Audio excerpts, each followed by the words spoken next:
I'd like to welcome everyone to New York Law School and the Center for New York City Law's breakfast series. My name is Ross Sandler, and I'm a professor of law here at New York Law School and the director of the Center for New York City Law. And we do these breakfasts on a regular basis. I say that because I see a number of people I haven't seen before at them, and I'm delighted that you're here.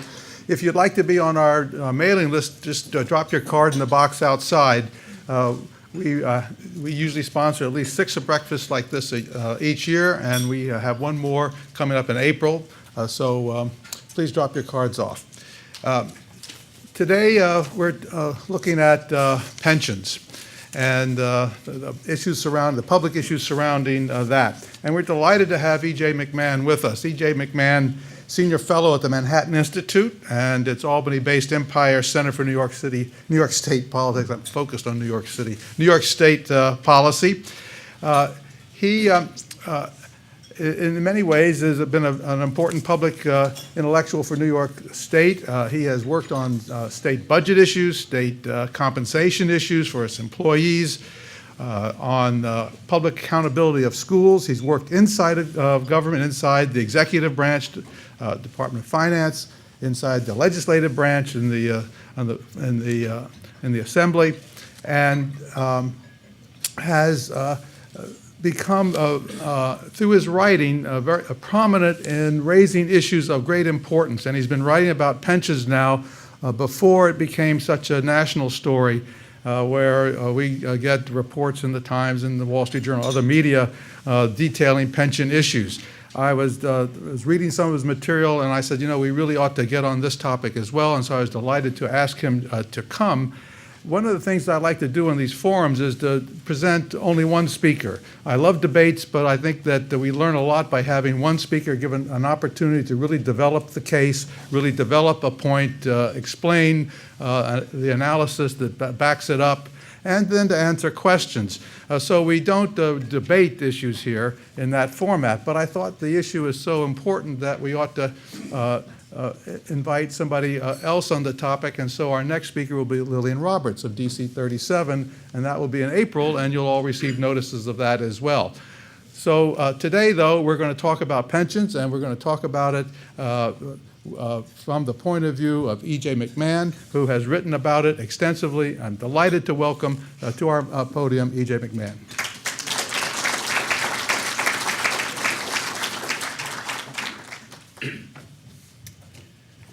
Well, good morning, everyone. It was at an event like this a few years ago, over the breakfast, I think. I was talking to a colleague of mine with the Manhattan Institute who I don't often see because he's from out of town. And he asked me what I was doing, and I said, well, a lot of different things, but the public pension issue is beginning to perk up again and become a problem, and I expect I'll be doing a lot on that. And he said, you know, I wish you luck, because his own wife had observed to him that the 3 most boring words in the English language are unfunded pension liability.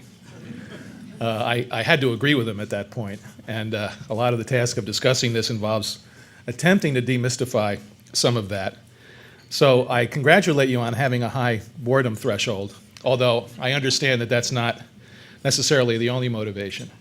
Ross mentioned to me when I came in today, he said, I think meaning to be cautionary, well, you know, I want you to know there are a lot of people here who are in the pension system or who in unions. And I said, look, first of all, I never speak publicly about pensions without having at least half the people in the room being members of a pension system. I live and work and am based in Albany, where every other person is in a public pension system. I'm in a public pension system. So that's nothing to discomfort me, obviously. I do think that it's possible that today's title, which was chosen by Ross, I think is a good way to frame what is the case I'm trying to make. Perhaps it could be best summed up as what is the case for using the word crisis. And I went to the trouble of looking at my trusty Merriam-Webster's, and the third main definition of crisis, I think, is apt here. It defines crisis as an unstable or crucial time or state of affairs in which a decisive change is impending, especially one with the distinct possibility of a highly undesirable outcome. Yes, I think that's pretty much what I'm going to talk about. The highly undesirable outcome has already begun to develop, but it's not over yet. And so I'm going to kind of walk through the situation with the pension funds and explain to you why this is a concern and why it's a growing concern and how I would suggest we need to think about it going ahead. To begin with, I do, for all of the observations about the many people in the room, including many friends and acquaintances of mine who are connected with the pension system or with the politics of pension funding, I don't want to assume that everybody here is completely familiar with this. So I'm going to begin by going through just a few of the basics on public pensions in New York and on public pension funding. Now let's go quickly. There are three main pension funds, if you will, in New York State, which you as New York State taxpayers, which I trust most of you are ultimately responsible for backing up.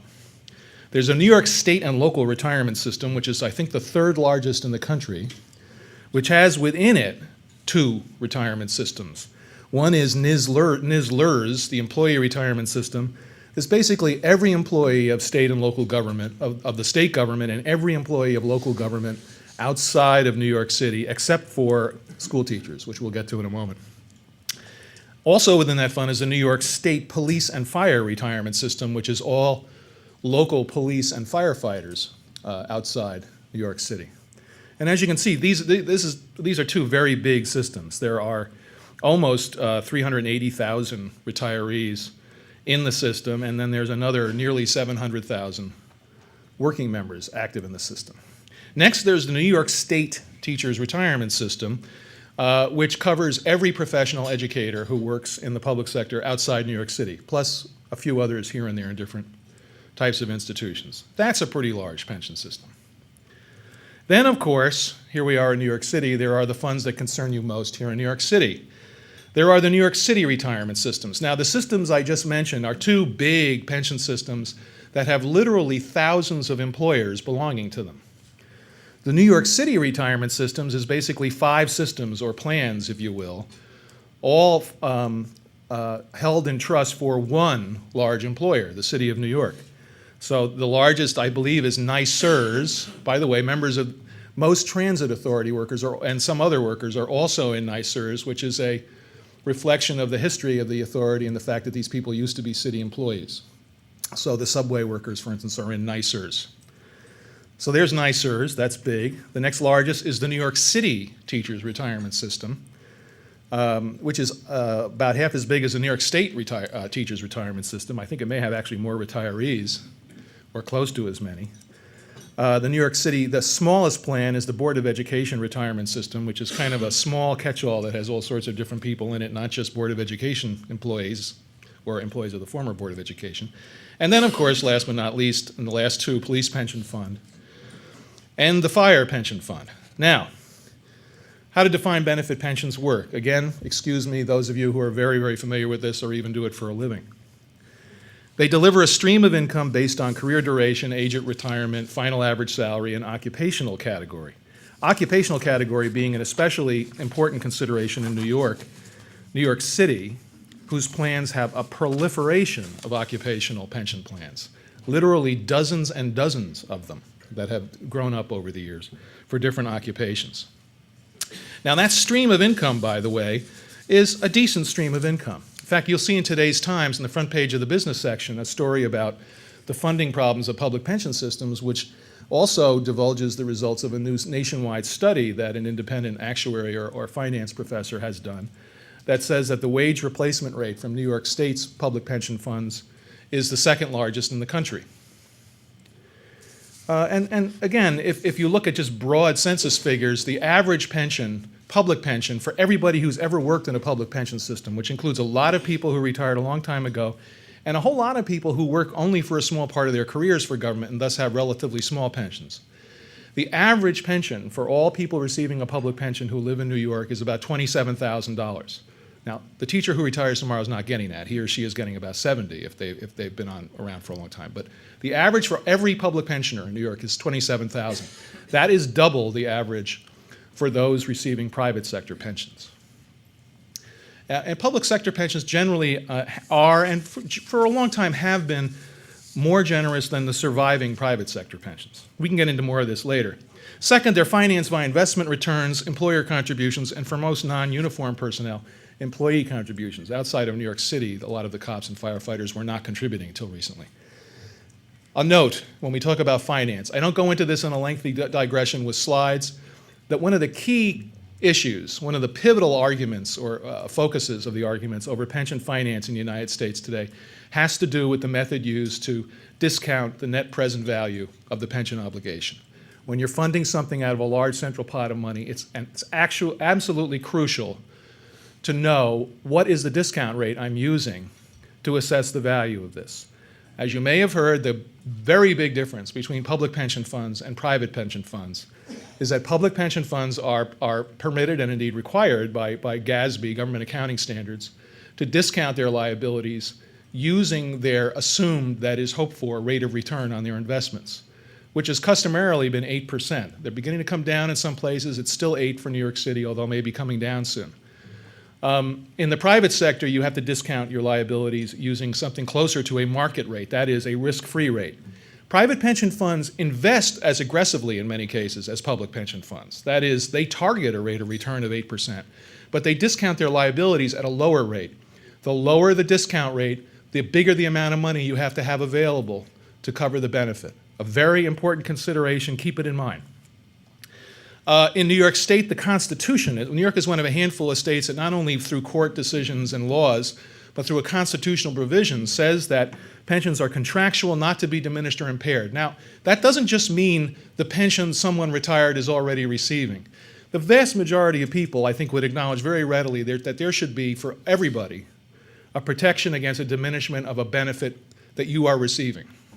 You should not go into retirement, start getting a benefit, and then have that benefit actually reduced. However, what this also means, and what also creates complications for funding and planning the future, is it's generally interpreted to mean that you cannot tweak the benefit for someone who's now working.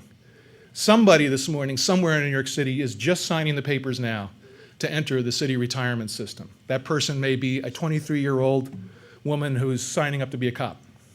She, from that moment on, when she gets on the payroll, she is entitled to at least, at a minimum, every benefit that the system offers as of today to people who sign on to that. It cannot be diminished 10 years from now, when she's still 10 years from retirement. It can't be touched.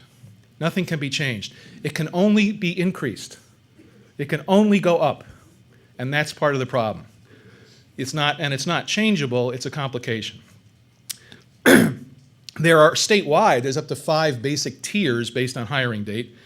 I mentioned private pensions are increasingly rare in the private sector. Less than 1/5 of employers offer any kind of defined benefit pension plan. They increasingly offer what are known as defined contribution plans, like 401ks, which have not actually worked out that well because the 401k models that are used in much of the private sector are not really good models in many cases, especially the smaller the employer, the worse the 401k tends to be.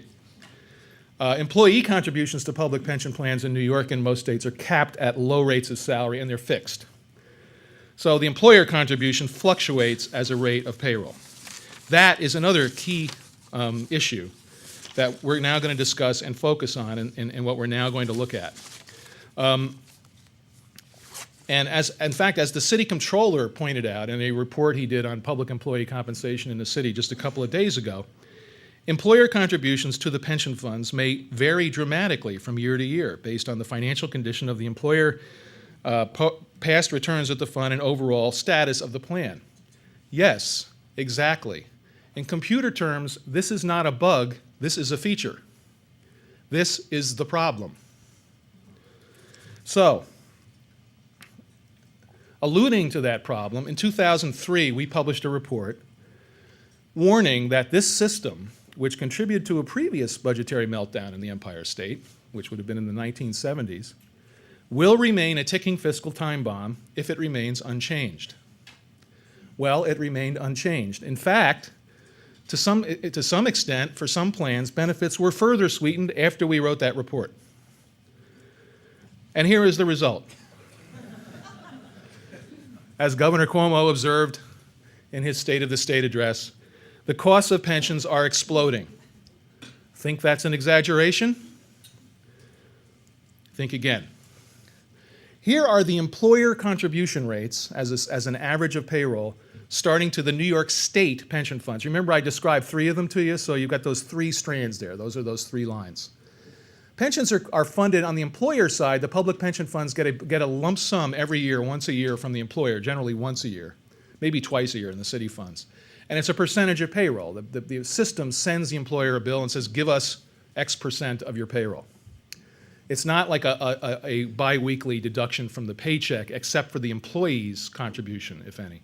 The employer gives a hunk of money. That hunk of money, as of 1980, as you can observe, was close to 20% for the civilian plans on the state level, 35% for the police plans. Look what happened as the economy boomed, as the stock market boomed, as these pension funds shifted more and more and more of its assets into the stock market as the stock market was booming. By 2000, the employer contribution is virtually nothing. Now, a generation of New York public officials took office in and began running governments in the 1990s, hiring people, making plans, advocating programs based on the assumption, which they should not have held on to, that you could offer your civilian employees the ability to retire at 55 with 60% of final average salary and have it cost you 2% a year. Okay? That was really foolish and misguided. So, here's what's happened the last 10 years. Rates have increased sharply. That represents a significant amount of money, although representing the amount of money as a whole in a chart like this is a little more complicated for the state than for the city, as we'll observe in a moment. That is a really profound shift, very expensive, and has caused a lot of stress, mainly on localities, not so much on the state. On service-intensive localities, school districts, municipalities, huge stresses. Here's what we project, my colleague Josh Bauer and I, in our most recent report of where they're headed, and there's been no dissension from this from the state's actuaries. This is where it's going the next 5 years. The teacher retirement system alone in New York State, for school districts outside New York State, all those suburban school districts, they just last fall sent the New York State Teachers Retirement Fund a check equivalent to a little over 6% of salary for their teachers. In 2016, in the fall of 2015 actually, the check they will send the teachers' retirement system could be 25% of salary. In other words, there's going to be an 18 percentage point or more increase as an 18 percentage point of salary increase in the compensation package of teachers just for that reason. City, here's the city's contribution rates. Now, remember I mentioned the discount rate to you earlier? In the 70s and up to about 1980, and especially even earlier in the 70s, pension funds used to be more heavily invested in fixed income securities and used a lower discount rate. At the beginning, on the left side of all these charts, the discount rates used by the pension funds was around 5%. That meant that they were putting away more than, the current rules would suggest they were putting away more than needed, okay? Which was not really the case, but that's what the current rules would suggest. So look, there was the city's contribution rate, similar path to the state. It tumbles down, down, down. It hits bottom in 2000 when the city enacted an egregious gimmick known as a market value restart that was meant to further goose the apparent value of its pension fund assets. At that moment, at the very moment, the city said, let's establish the current market value of our assets as the new norm of our asset condition. At that very moment, you should have called your broker and said, sell. Okay, because what followed? You know what followed. All right, so what's happened in the city? Well, the city is really egregious. Here's what's happened in the city since 2000. The contribution rate as an average of total salaries has skyrocketed. In part due to that egregious gimmick, it was as low as around $600 million in 2000. It's about $7 billion this year. It's going to be $8.4 billion next year. Now here's another way to illustrate that, but here's where it's headed, by the way, according to the mayor's budget. That may look, across the 35 years of this chart, that may look like just a little bit. That represents a couple of $2 billion. Now let's look at this another way. Here's the city's pension contribution. The bars are what the city actually sent to the fund.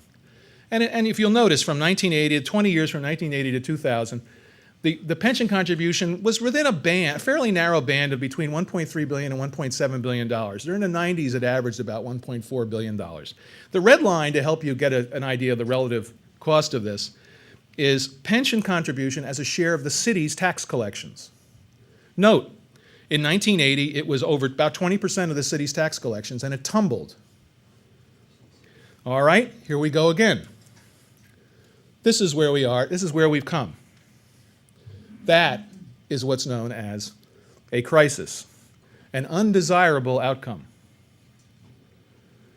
Think of all the things the city could be doing with these nearly $7 billion more it's going to be spending on pensions next year. And that is not the end.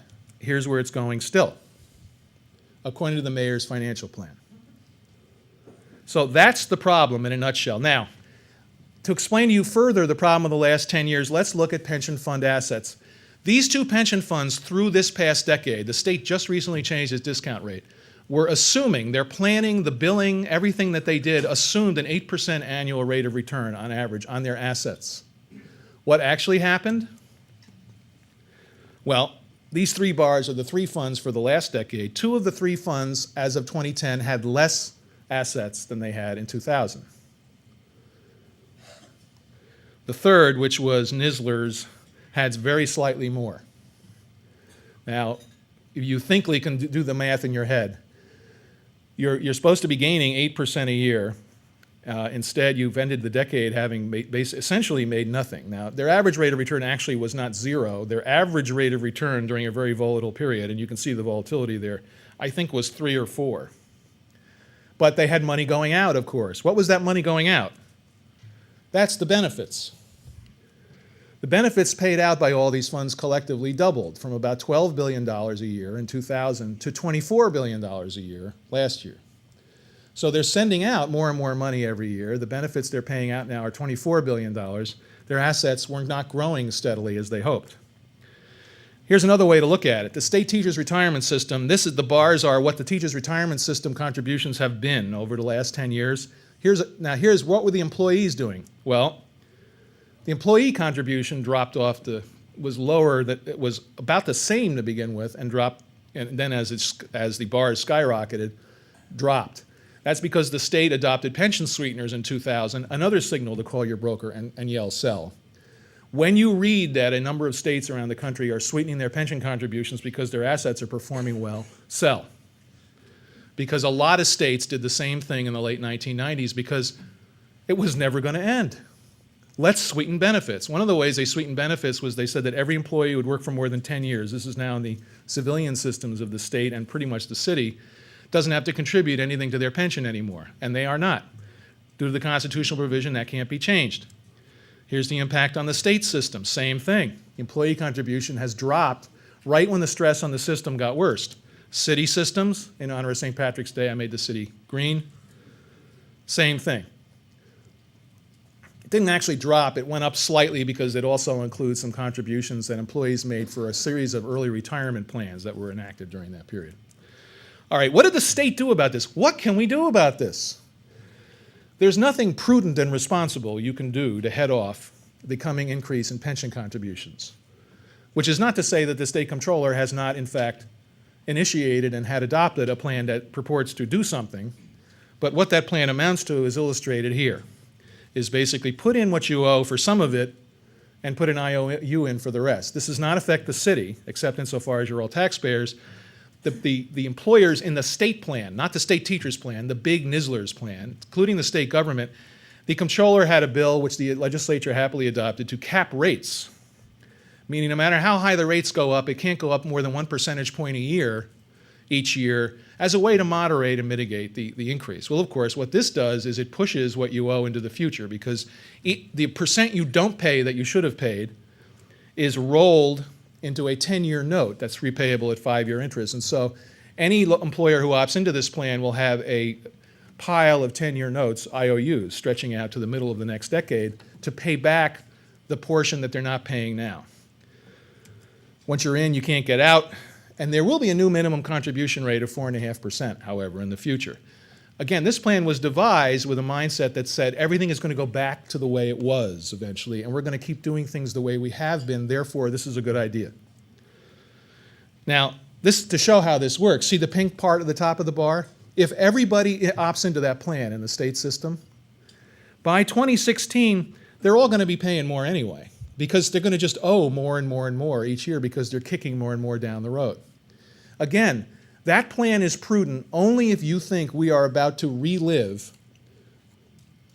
the 1980s and the 1990s in the stock market from start to finish.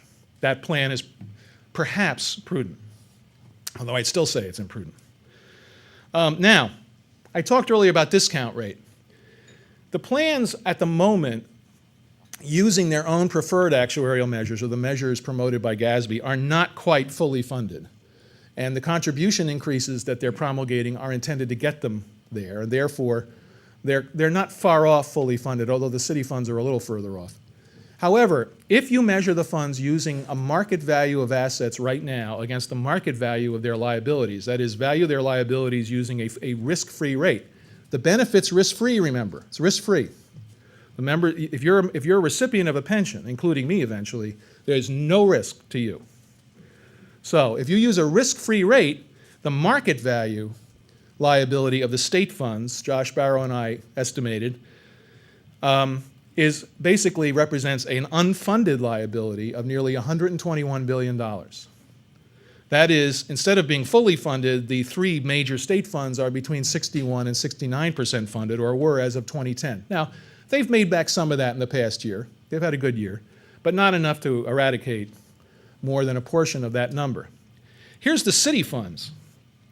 Now, Bob North, the city actuary, three of whose staff are here today, I believe, he has begun taking the initiative, almost uniquely in the United States, of reporting as part of his actuarial measures in the annual reports of all the pension funds an alternative measure that shows market value of assets versus the market value of the liability. This is where the city pension fund stood as of the most recent date for which we have Bob's official numbers, which is the end of their 2009 fiscal years. And as you observed, the city's funds were collectively funded only by, the fire department fund was only 31% funded. That is, it's 69% underfunded. The best funded of the plans, the employee retirement system, is 52% underfunded.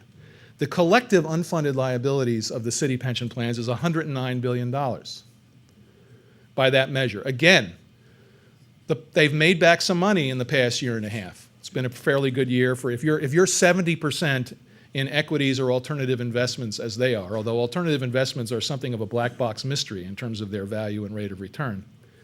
But if you're heavily weighted in equities, it's been a good year and a half for you. They have made back part of that. They have not made back $109 billion. They've made back maybe 20. But remember, they're still paying out. It's not a static consideration. The benefit levels are continuing to increase, as you would expect as the number of retirees increase and the retirees' pay that's the basis of the pensions is increasing. What we need is fundamental reform, I'm arguing. What are we getting? Well, there have been proposals for pension reform, and I think the question is it fundamental and structural? Is it what we need? So here's the recent changes and the current proposals for change in New York.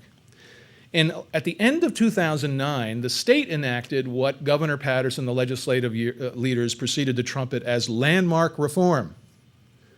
Landmark reform was the adoption of Tier 5, that is a fifth pension tier, to replace Tier 4, which dates back to 1983, and to claw back some of the sweeteners in the Tier 4 pensions.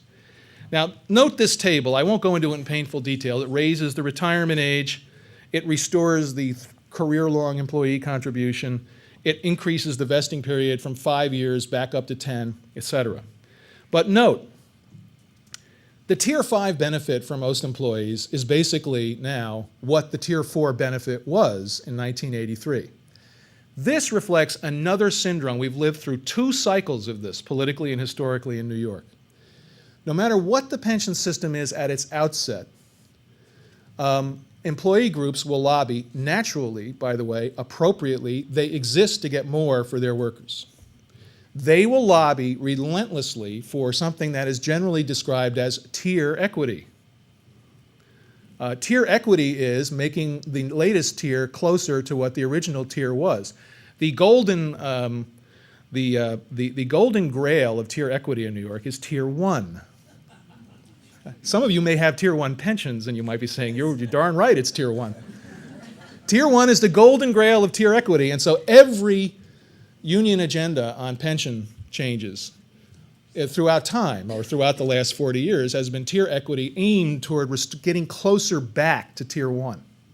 Okay, Tier 1 gave way to Tiers 2, 3, and 4 because Tier 1 was, as municipal leaders concluded, even before the fiscal crisis, was giving rise to a pension funding crisis 38 years ago. So, and again, I want to make this clear because this debate has gotten so heated, and no, Henry, I did not begin my presentation by singing On Wisconsin. This has gotten so heated, every statement one makes on pensions, or every statement which one mentions unions, somebody proceeds to get up and says, you're union bashing. Let me make this clear, okay?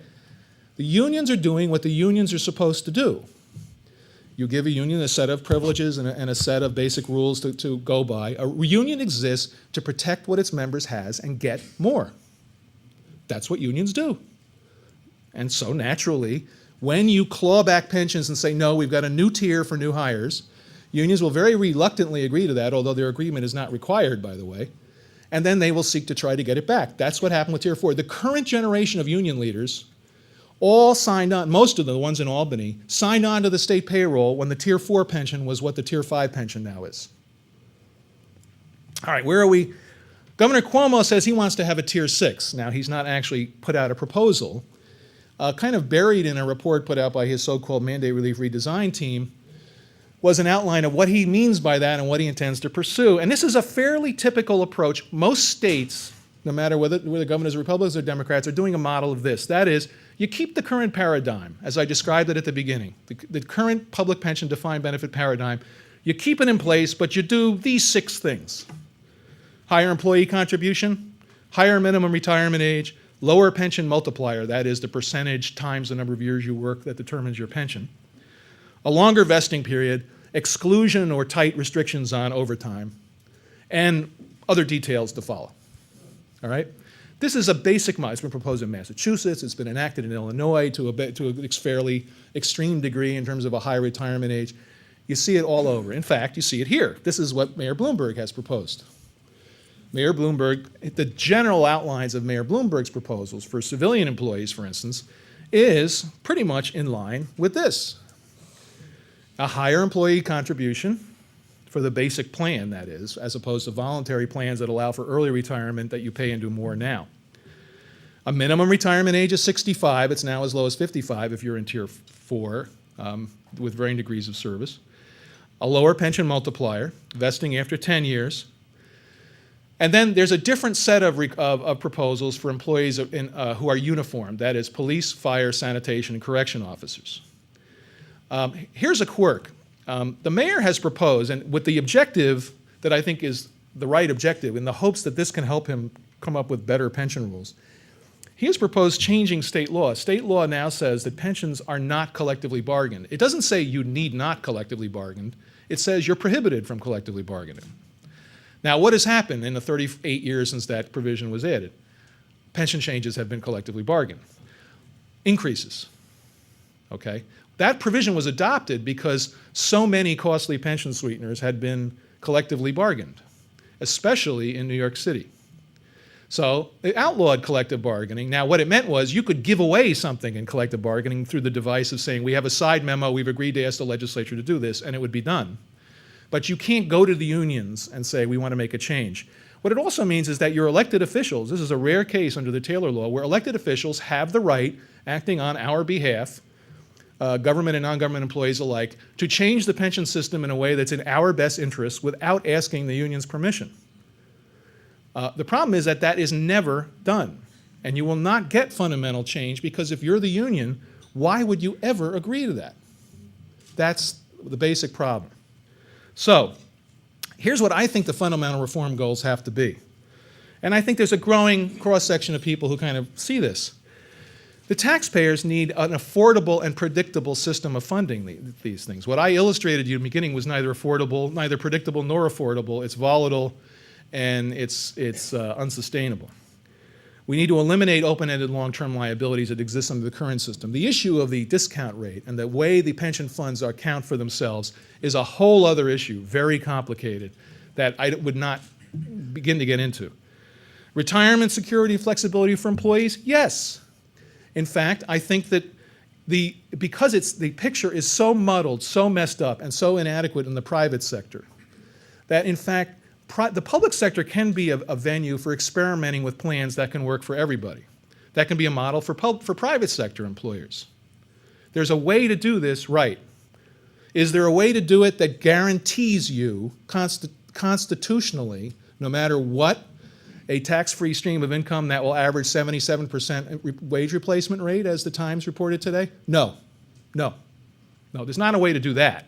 But there's a way to do a whole lot better than what's now going on in the private sector for too many people.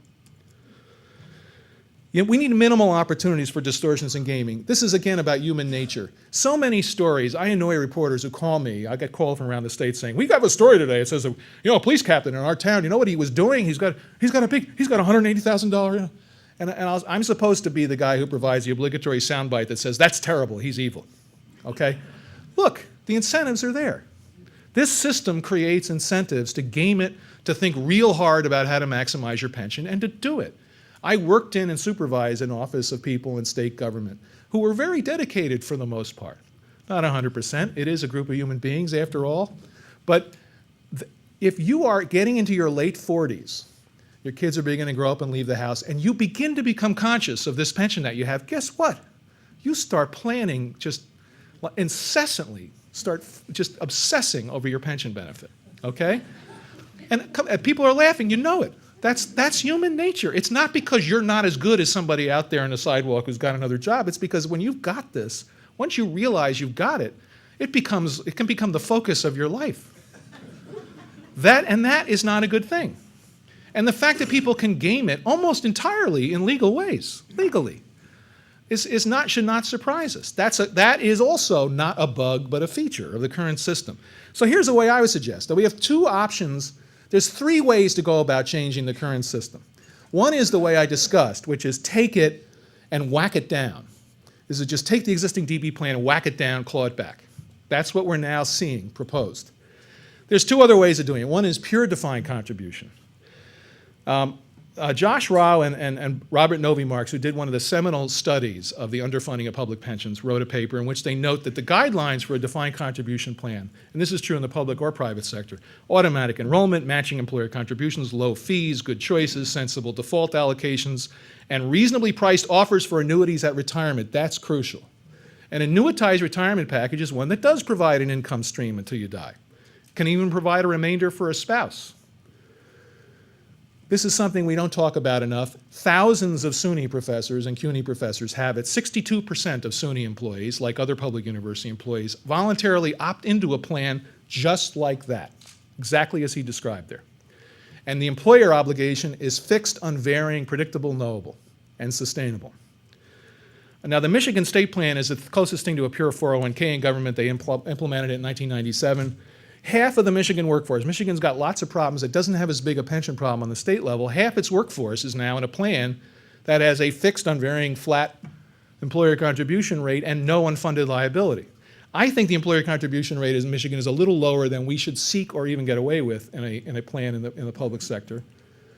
But it's not far off. It's a little low, I think.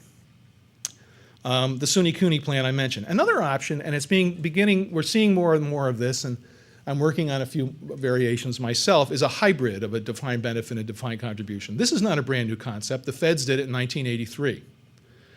They didn't do it in exactly a way we can or should do it, but the basic outline was there. Every federal employee hired since 1983 is in a hybrid of the DB plan as a multiplier of 1.1%. Those of you who are in a plan know what I mean by that. It's a little more than half as valuable as a plan that you could get now in a New York City municipal system.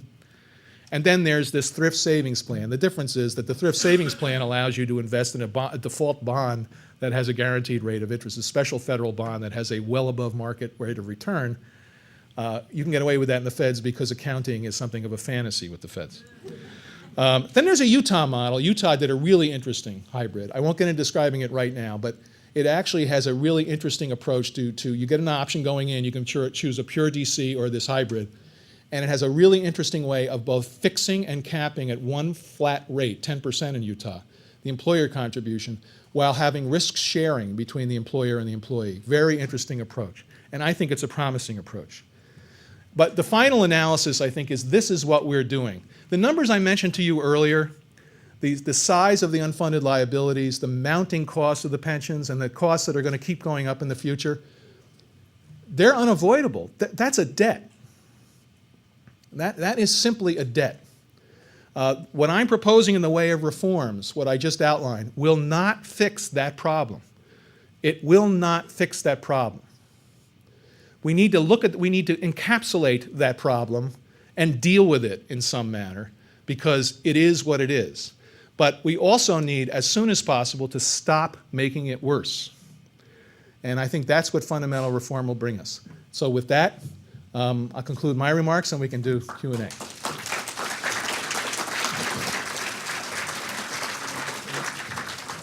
that was a terrific talk in terms of just explaining what the problem is, and so clear. We have microphones and people can ask questions. I want to acknowledge a member of the City Council, Robert Jackson, is here. Thank you for coming. You can go to the microphones on either side. I want to say also that these breakfasts, as I say, we do them regularly and we do not charge for them. We have sponsorship from Consolidated Edison, from Verizon, from the law firm of Greenberg Traurig, and from the Murray Goodgold Foundation. So I hope that some of you knowledgeable people will ask questions or comment. I would really love to have some short comments from people who are working in the field or who know about such things. I see. I'm not going to call on Henry first. You may be tier 1, but you're not going to go first here today. We're going to go to this side over here. Tier 4 goes first. My name is Bill Henning. I'm with Local 1180, the communications workers. It's interesting that you talk about reform, because when I think of reform, I think about making something better. And you know, your class has been talking about reform as a way of picking the pockets of working people. My class? The class. I don't have my class membership card class with me. that Could you you remind speak me of what for. class I'm in? The class that you speak for, as opposed to the class that I speak for. Oh, my paycheck doesn't come stamped with a class either, so I'm a little confused, but that's all right. Go ahead. It does. The idea, I think, of the percentage of tax income being spent on pensions is kind of a false dichotomy. For almost 2 years, we've had official rates of unemployment in this town of like 9%. That's a ticking time bomb. We got to put people to work. You put more people to work, more people pay taxes. Don't even get me started about evening out or making more progressive the personal income tax and the corporate tax rates that we have in the city already. But I think it's really important that we understand, for those of us who represent workers, we think that our goal is to make conditions of work for the next generation better than we had it. We are going to be the first generation that's going to hand them a worse situation if your kinds of reforms get put in place. In Wisconsin, they agreed to 8 to 10% pay cuts. That's not a prescription for success, I would suggest. Well, notwithstanding the differences over class, you'll strongly disagree, consider myself a member of the same class that you are. That is one big class. But I actually share that goal, that there be better life for working people in New York and everywhere in our state and in the city. And the problem is that when you have an unsustainable cost that's putting that kind of burden on state and local budgets, the bite on taxpayers becomes very relevant. Because if you're putting that kind of burden on taxpayers, that means that the tax revenues cannot provide the kind of services that everybody needs, including working people, to the same degree that they have been, because more and more money has to go into funding a pension system whose costs are far more than anybody had anticipated or planned on or willingly opted into. Now, this is not about changing the benefit for people who've already earned it. Not only is it not in what I'm proposing, it can't be constitutionally. I really do think that from a productive basis, as long as we're discussing this issue from a perspective of saying, I'm over here in my class and you're there speaking for people in another class, we're not going to get anywhere. This is not sustainable. These numbers don't lie. I respectfully disagree with you. This is a bad scene. We can't afford something that works this way. We could do something that's really good. And as I said, and as you may have heard me say, I don't think what most private sector workers have is good or adequate. And a lot of the argument also consists of people saying to people like me when I argue this, well, it's to talk about examples from the private sector. I don't think there's any question that if I was to do a presentation for you now on the retirement preparedness of people in the private sector, that it would tell a good story. It's a bad story. We need a third way. I really do earnestly hope, and I do think we'll get there, that folks who work for labor unions and for labor organizations will begin to come around to saying, okay, let's start talking about what you mean by that third way, okay? This way doesn't work. And this is because of human nature, and I wanted to make clear to you, it was not because I was saying unions, they're bad, they go out and they created this problem deliberately. All the incentives exist politically, and your union is a political organization lobbying another political organization because people in the union run for office. All the incentives that exist incentivize people to seek things they can't afford because of our ingrained tendency to buy what we can't afford now and think that the bill will not come due. And that especially happens when you live through the greatest Wall Street bubble in history. And you think, this is the way it's going to be. We can afford this. We can't afford it.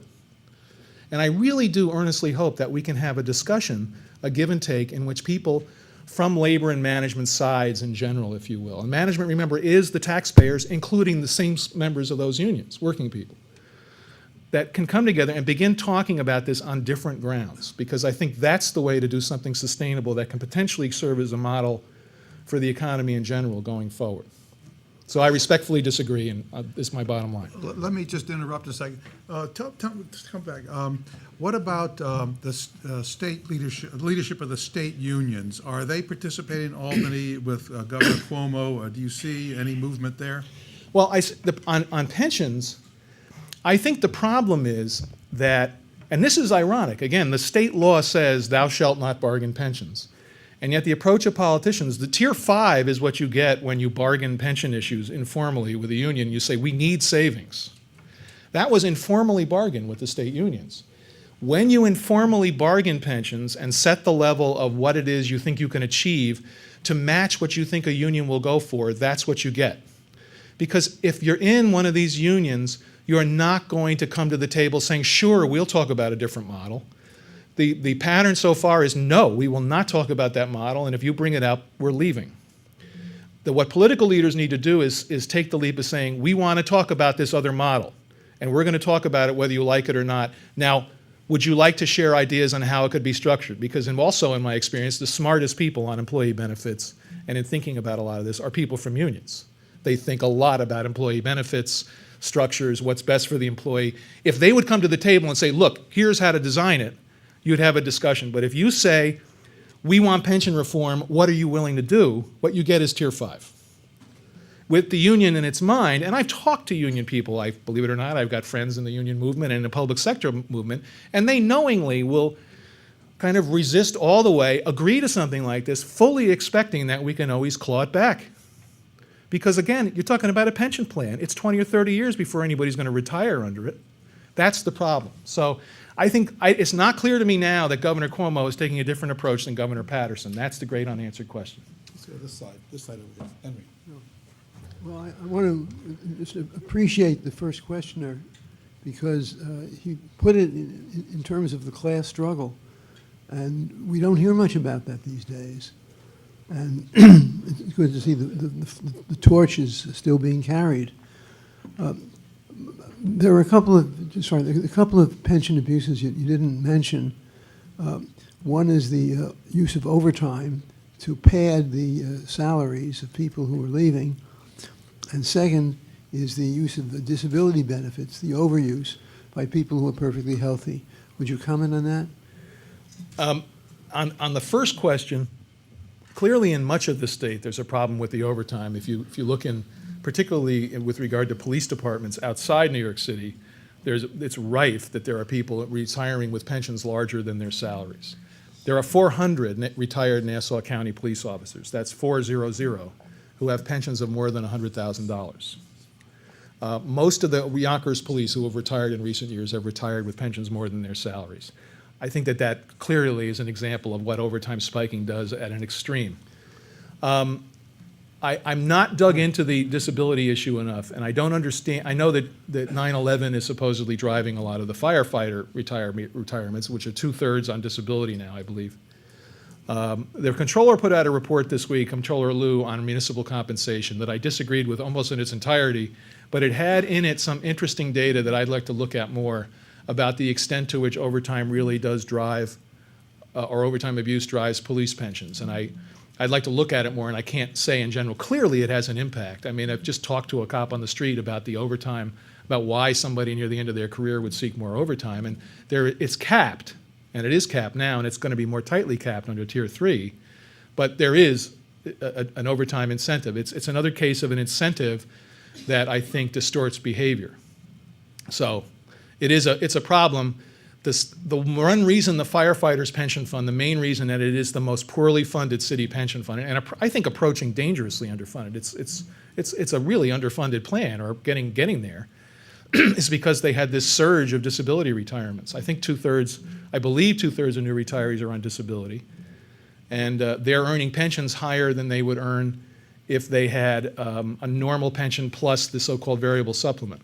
So that's an issue. Again, the defense on their side was also included in the comptroller's report, and I have not looked at that issue enough to know. The state, which didn't have the 9/11 issue, granted, disability is less of a problem in the state police and fire system. What about the heart bill, the lung bill? Well, the heart bill and lung bill are other things, yes. Those are presumptive retirement issues also.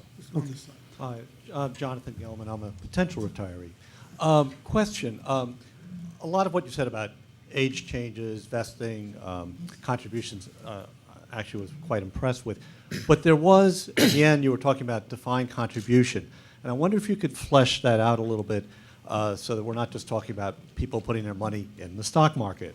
How would that work? I think there's an assumption in a lot of these debates that defined contribution is I'm just putting all my money in some costly mutual fund that's 100% in the stock market. In fact, if you're in your already say in your 50s, and you had an investment mix that looked like any of these pension funds, you'd be nuts.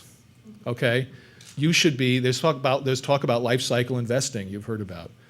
The key in any defined contribution plan is, number one, what's the default option? Nebraska had a defined contribution plan that turned out to be a bust because the default option was largely a money market account. Now, guess what? People in their 20s, we can all relate to this, do not think of the pension. The one weakest argument unions make is the only way we can attract good teachers is with these pensions. If you found people who are 23 years old who are thinking about their pension, you found a really interesting group of people, okay? They're not thinking about their pension. People start thinking about this in their 30s and 40s. Cops and firefighters are a different story. There's a life cycle investment theory, but the thing is you can't allow somebody who's 23-year-old to default into something that's paying 1.5 points. You'll be more heavily in the stock market earlier, although most of the mixes are no more than 60 or 70%, and over time it will transition. Most of these plans are not actively invested. In fact, you can design plans that in fact do sort of a cattle chute approach to discourage you, that basically say to you, do you sure you want to actively invest this yourself? And if you want to, okay, you can. But if you look at the SUNY plans, they tend to be the favorite plan of the people in the SUNY DC plan is an annuitized approach. That is, you pay TIAA or one of the other carriers they have a sum of money. They have a discount rate that varies with market conditions periodically, and it's going to deliver you an annuity at the end. It's not you actively looking at the ticker every day and saying, oh my gosh, the stock market crashed. Is there going to be variation end of career? If your end of career happened to be 2008, yes, but not variation. If you were 100% in the stock market, you were 61 years old, you really had a big problem, but you shouldn't have been. That's the problem. But that's the problem. The pension fund, to a great extent, was and has been. The pension fund invests. The investment mix of the pension fund is the investment mix an investment advisor would give to a 24-year-old male. And the pension funds would say, well, that's appropriate. We're like big and we go on forever and government can't go bust. Yes, except the taxpayers then pick up that rising line that we showed. I would just close, I agree there's a problem with the taxpayers picking up the bill if the pension fund makes mistakes. But on the other hand, if you talk about hundreds of thousands of people in this state having to, in a sense, pick up the bill for their own mistakes, you got a social problem that's everywhere as big as the pension funding system you're talking about. You don't have, examine, do we see lines of retired SUNY professors selling apples out in the street?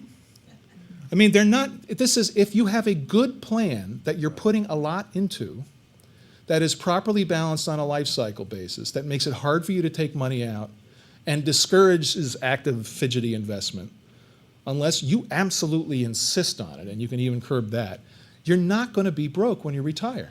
Last question. How typical is that plan of what is typically sorry, put out Lisa, as we're gonna defined have to- contribution? It's typical of what I'm putting out. It's not typical of what's found in the private sector. What's found in the private sector is not matured well. It's still developing, and there's a lot of bad plans which are giving the whole concept a bad reputation, I think. We have the last two questions of people standing. Hi, enjoyed your presentation. In terms of modifying defined benefit plans, have there been proposals to make the payouts more progressive? I'm thinking of two employees, they both worked 25 years. One has a final average salary of $100,000, one has a final average salary of $50,000. Now, Right. in most places, they would both get 50% of their. Right. What if the one who has the final average salary of $100,000 only got 33%, and the other one still got 50%? Then, sort of like the way Social Security benefits work, Well, right, where you've. Yeah. That's people who've talked about plan design on the DB part of a plan, whether it's standalone or as part of a hybrid as a new model, have discussed, one of the options talked about is, do we change the balance so that, like Social Security, you get less as time goes on? Keep in mind that in most states, not all, and including New York State, people in the public plans are in Social Security, and it does work that way. So if you are a low income or middle income city or state employee, you're going to have roughly 100% wage replacement if you work to your early 60s. When you walk out the door, your pension and your Social Security check are going to be close to 100% of your wage. If you are a higher income employee, you won't, because it's a much lower replacement rate. The higher you go, the lower a replacement rate from your Social Security. But that's an interesting idea. There's been some talk about that.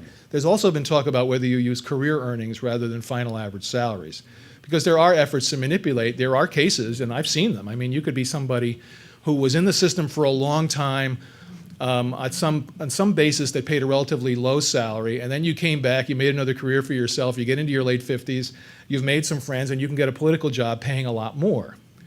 One reason for the existence of government-run OTBs in the suburbs and upstate, I'm convinced, is to provide a place to park people who can add to their pension time. And because your pension's on your final salary, not your career salary, that can be artificial too. And the British, who are doing their own pension reform, have just recommended a switch to a system that would be based more on career earnings, which Social Security is, up to a cap level, rather than final earnings. Again, by the way, when we talk about models, you have to actually segregate police and fire and talk about a different approach. That has to be different, because that is an early retirement model that, with some alterations, I think is going to remain an early retirement model, so you have to think about it differently. But that's an interesting idea that's been talked about. Last. Hello, my name is John Murphy. I used to run NYSERS. Hello. You haven't mentioned anything about reforming the investment process on these pension plans. And right now, I think that's as big a problem as the benefit problems that you've been describing. The 5 city pension funds spent $427 million in FY 2010 on investment expenses. And they got, as far as I can tell, nothing for that massive increase. As recently as 2003, they were only spending $100 million. Do you want to comment on that at all? Well, I've heard that figure from, among other people, I think from you, and I think that is a startling figure. Their growing presence in so-called alternative investments is a part of that. And alternative investments, as I noted, is a black box that has this sort of notional value that was promoted as the great new frontier of making more money. I have not looked at as much on the investment policies. I mean, what I hear from people who know about it and what I observe from reading the balance sheet, if it doesn't flat out trouble me, makes me wonder about some things. But I have to confess that I've looked less at that. I've looked more at these structural issues, because much of my early work, the early years that I was working on this, I found that too many people were, when they looked at the pension system and the need to reduce the pension outflow, were focused entirely on how to get more, and how to chase return. And I do think that high management fees and investment fees are a problem and that need to be looked at. I would observe one thing in terms of the politics of this. On the state level, as you know, there are periodic scandals about the steering of investment business of different people. We had this in the state level. A state controller resigned in disgrace. People are going to jail. It's a big scandal. That has happened around the country periodically. Now, the remedy for this has been, as offered by the governor, the current governor, in fact, as well, we should not have the comptroller as sole trustee. We should have a board of trustees. And I would observe the problem you're talking about is in a system that has trustees, broad boards of trustees. Worse scandals or scandals as bad as ours have happened in states that have boards of trustees.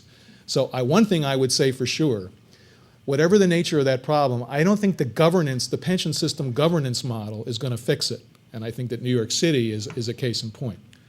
But this is one thing that could be changed right now. You don't have to wait 30 years. I agree with you, but I don't know enough about it to suggest how to change it. I know, but we're all talking about Right, yes. Oh, yeah, about the bomb. the bomb. Well, we need to make the bomb, yes. We need to do a lot of, I agree with you, yeah, getting at that point. Like I said, the bomb's been built. That is what it is. We've got a commitment to deliver on these pension benefits. Their cost is what it is, and their true cost is what it is. So we need to find a way, the most financially efficient and prudent way to deliver on that cost and to finance that bomb. And you're making a key point, which is we've got, in terms of talking, well, on the one hand, we got to look at new plan designs for future employees, but we also need to find ways to more efficiently and prudently finance that piece. I agree with you, and I think that needs to be looked at more. Yeah, no one talks about that. Right, you're right, I agree. Okay, that's the final question. Please stay. I want to say to the audience, often what I observe about these over the years is that the different speakers attract different audiences, and some of you may not have known about this before. I hope that you'll leave your card and come back, and so you'll get on our list and be informed and come again. We welcome you all here. These are always open to the public and free. So I want to thank E.J. McMahon for a wonderful talk today and for the questions, too, which I thought were very thoughtful. As we always do, we like to present to our speaker, pardon me, a product of the scholarship of this law school, and this is a book by my colleague James Simon, Lincoln and Chief Justice Taney, Slavery, Succession, and the President's War Power, another crisis for you. A worse crisis. A worse crisis. Thank you so much. See you in April. That's great. Yeah.